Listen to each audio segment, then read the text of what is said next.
बैठ जाओ रमन सर, ओ भैया बैठ जाओ।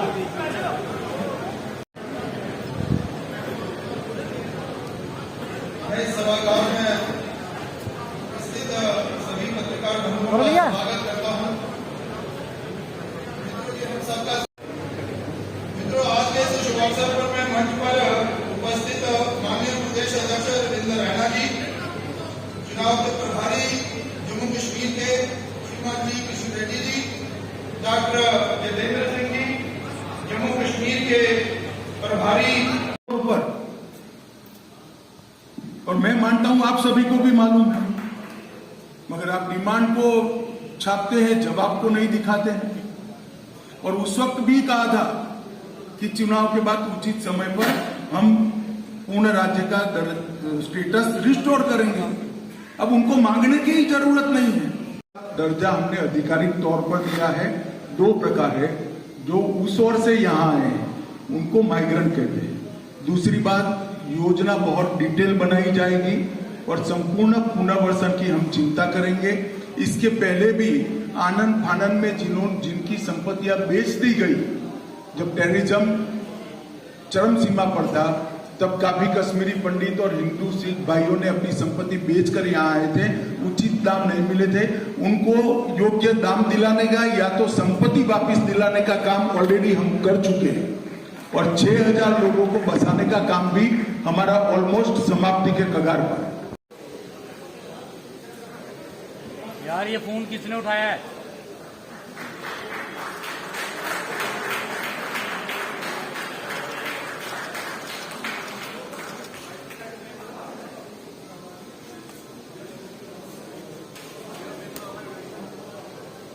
नीचे बैठ जाओ, नीचे।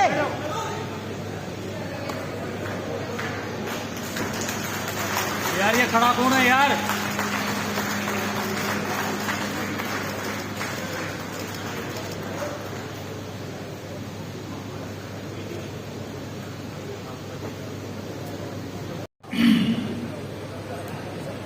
भारतीय जनता पार्टी के प्रदेश अध्यक्ष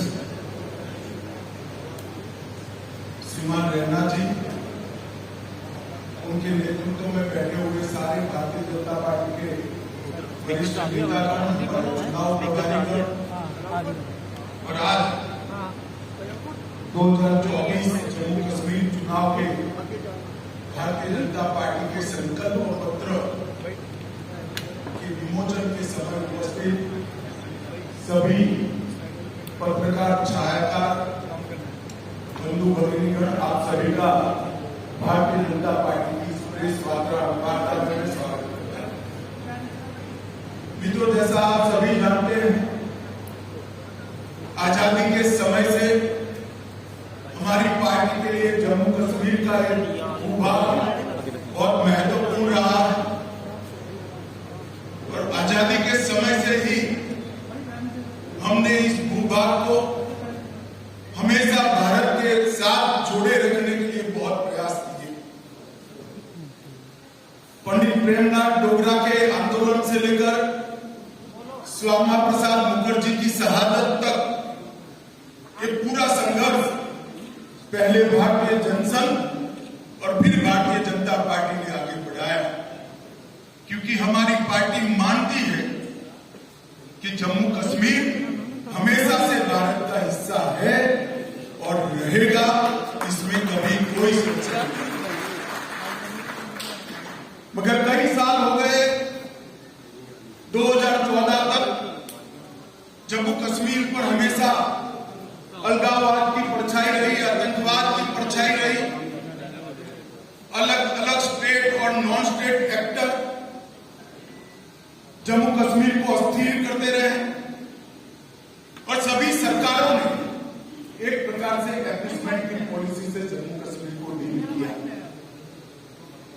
2014 से लेकर 2024 का एक कालखंड, जब भी जम्मू कश्मीर और भारत का इतिहास लिखा जाएगा, जम्मू कश्मीर के लिए स्वर्णिम अक्षरों से अंकित किया जाएगा, ऐसा मेरा बहुत स्पष्ट मानना है।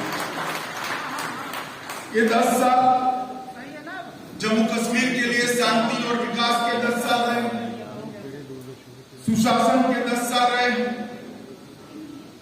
ये 10 साल में मैक्सिमम टेररिज्म की जगह मैक्सिमम टूरिज्म पर शिफ्ट हुआ है। ये 10 साल सुख और समृद्धि का रास्ता प्रशस्त करने वाले रहे और ये 10 साल जम्मू कश्मीर के मूल बासिंदों की संस्कृति को ताकत देने वाले 10 साल रहे। एक जमाने में धारा 370 की परछाई में यहां पर अलगाववादियों की मांगे, हुर्रियत जैसे संगठन और हुर्रियत जैसे संगठनों के नतमस्तक होती हुई सरकारें हमने देखी थी।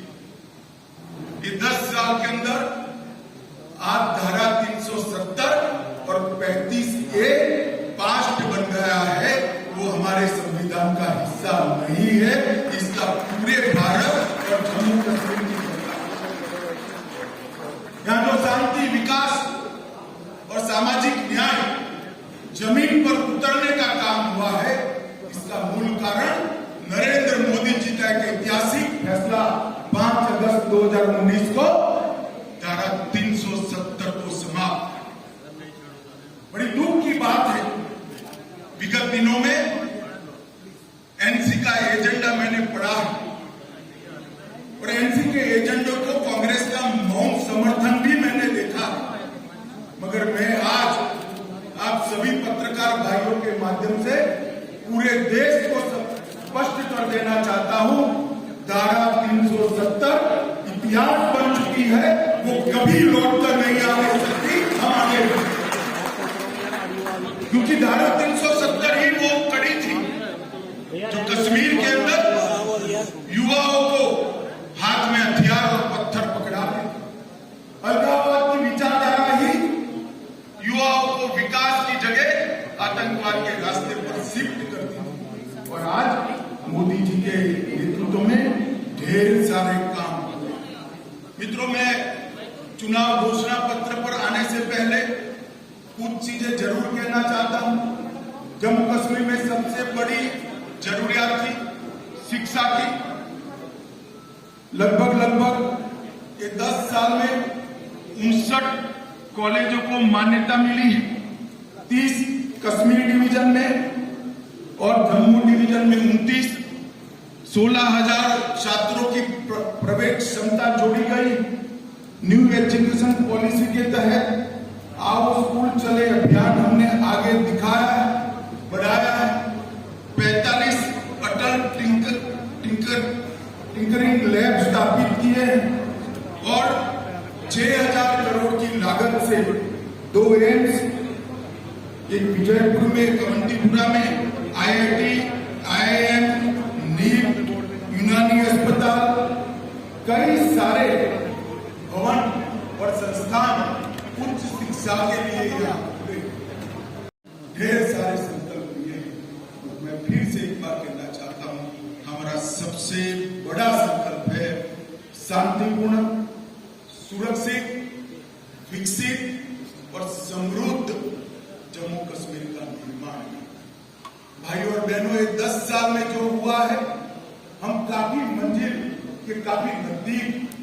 एक बार जम्मू कश्मीर की जनता का, आवाम का अगर हमें आशीर्वाद मिल जाता है तो मैं भरोसे से कह सकता हूं, भारत के बाकी हिस्सों की तरह यहाँ के बच्चे भी भारत के विकास में योगदान भी देंगे और जम्मू कश्मीर में सात अर्थ में स्वर्ग बनाने का काम यहीं के युवा करेंगे। हमने तय किया है कि महिलाओं के उत्कर्ष के लिए कई सारे निर्णय करेंगे। हम मां सम्मान योजना के तहत सबसे वरिष्ठ माता को, घर में एक वरिष्ठ महिला को, बहन को प्रतिवर्ष 18,000 रुपए की सहायता उनके जीवन यापन के लिए देंगे। महिला स्वयं सहायता समूह के लिए अब तक के बैंक ऋण को हम सहायता देकर माफ करने की योजना करेंगे। उज्ज्वला के सारे लाभार्थियों को 2 LPG सिलेंडर हम मुफ्त देंगे। जम्मू और कश्मीर में पंडित प्रेमनाथ डोगरा रोजगार योजना के तहत 5 लाख रोजगार के अवसर पैदा करेंगे। प्रगति शिक्षा योजना के तहत प्रतिवर्ष डीबीटी के माध्यम से कॉलेज के विद्यार्थियों को 3,000 रुपया ट्रैवलिंग अलाउंस देंगे। जम्मू और कश्मीर के युवाओं को जेकेपीएससी और यूपीएससी की प्रतियोगी परीक्षा में सक्षम बनाने के लिए 2 वर्षों के लिए 10,000 तक की कोचिंग फी का रीएम्बर्समेंट करेंगे। परीक्षा केंद्रों तक ट्रैवल कॉस्ट को हम रीएम्बर्स करेंगे। दूर दराज के क्षेत्र में उच्चतर माध्यमिक कक्षाओं को जो छात्र छात्राएं हैं, जिसका सबसे बड़ा फायदा पीर पंजाल को और दोनों और पहाड़ी क्षेत्र में रहने वाले लोगों को होने वाला है, उनको हम टैबलेट और लैपटॉप प्रदान करेंगे। जम्मू कश्मीर की अर्थव्यवस्था के विकास के लिए 3 क्षेत्रीय विकास बोर्ड का हम स्थापना करेंगे। पीर पंजाल की जम्मू की ओर सारी संभावना है टूरिज्म को डेवलप करने की, मगर जो स्टेप मदर एटीट्यूड के तहत एनसी के नेतृत्व में घाटी की पीर पंजाल की इस ओर कोई टूरिज्म विकास का काम नहीं हुआ। हमने तय किया है जिला राजौरी में ठंडा मंडी के आसपास एक आकर्षक पर्यटन शहर नया बनाएंगे, जो पहलगाम से भी होगा और वो पहलगाम का भी पूरा टूरिस्ट यहाँ पर 5 दिन रहेगा तो 3 दिन पहलगाम भी जाकर रहेगा। और वो जो वहाँ जो 7 बड़ी झीलें हैं, वो 7 झील और झरने को छोड़कर एक बड़ा पर्यटन बनाने का काम। वाटर स्टोर को बढ़ावा देने के लिए श्रीनगर शहर की डल झील और डल झील के विकास से उसको विश्वस्तरीय एक लेक पर्यटन का क्षेत्र बनाएंगे। श्रीनगर के टेक्टिव गांव में एक बहुत बड़ा एम्यूजमेंट पार्क बनाकर, जिसमें बच्चा अगर एक बार घुस गया तो 3 दिन तक वापिस न आए, ऐसा आकर्षक स्थान हम टेक्टिव ग्राउंड के अंदर बनाएंगे। आईटी हब की स्थापना दोनों जगह करेंगे, जम्मू और कश्मीर में। स्पेशल इकोनॉमिक जोन आईटी का जम्मू में बनाएंगे। गुलबर्ग और पहलगाम में मॉडर्न टूरिज्म के इंफ्रास्ट्रक्चर से एक्सपांशन करेंगे। उधमपुर में फार्मास्यूटिकल पार्क, किश्तवाड़ में आयुष हर्बल पार्क और इसके साथ साथ तवी रिवर फ्रंट को हम विश्व स्तर का बनाकर जम्मू के पर्यटन को भी बढ़ावा देंगे। झील विकास प्राधिकरण बनाकर रणजीत सागर बांध को भी पर्यटन का क्षेत्र बनाएंगे। हमने एक नई लुक्रेटिव औद्योगिक नीति लाने के कारण जितना इन्वेस्टमेंट 70 साल में हुआ था, इससे 3 गुना इन्वेस्टमेंट अब तक कश्मीर में हो चुका है, जम्मू कश्मीर में हो चुका है। हम इसको आगे बढ़ाएंगे और जम्मू कश्मीर की 7,000 औद्योगिक नीति आने की पहले की जो मौजूदा इकाइयां हैं, उनके लिए उनकी समस्याओं के समाधान के लिए एक आकर्षक पैकेज लाकर बंद पड़ी सारी इकाइयां फिर से उत्पादन करती हो, इस प्रकार का हम एक पैकेज लेकर आएंगे। बाजारों और कॉमर्शियल कॉम्प्लेक्स पर काम कर रहे छोटे व्यापारियों और दुकानदारों के लिए लीज डीड नहीं हुआ है, हम उसको रेगुलराइज करने का काम करेंगे। अटल आवास योजना में भूमिहीन के लिए 5 मरला भूमि राज्य सरकार की ओर से दी जाएगी और घर बनाने का खर्चा नरेंद्र मोदी जी वहां से भेज रहे हैं, तो गरीब को भूमि भी मिलेगी, घर बनाने का खर्चा भी मिलेगा। यूटिलिटी और पब्लिक सर्विसेज के लिए एक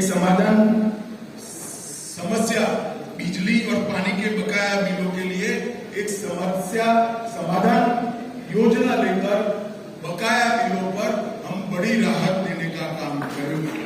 हर घर से जल में 100% सैचुरेशन करेंगे। प्रधानमंत्री सूर्यघर मुफ्त बिजली योजना में केंद्र की राशि में पर हाउस पर घर 10,000 रुपए की सब्सिडी राज्य की ओर से जोड़ी जाएगी। वृद्धावस्था, विधवा और विकलांगता को बढ़ाकर 3000 करेंगे। सरकारी मेडिकल कॉलेज ढेर सारे बनाए, सीटें बढ़ाई है, मगर अब हम चाहते हैं कि बाहर के बच्चे भी यहाँ पढ़ने आए, तो अतिरिक्त 1000 नई सीटों की बढ़ोतरी सिर्फ आने वाले 3 साल के अंदर भारतीय जनता पार्टी की सरकार करेगी।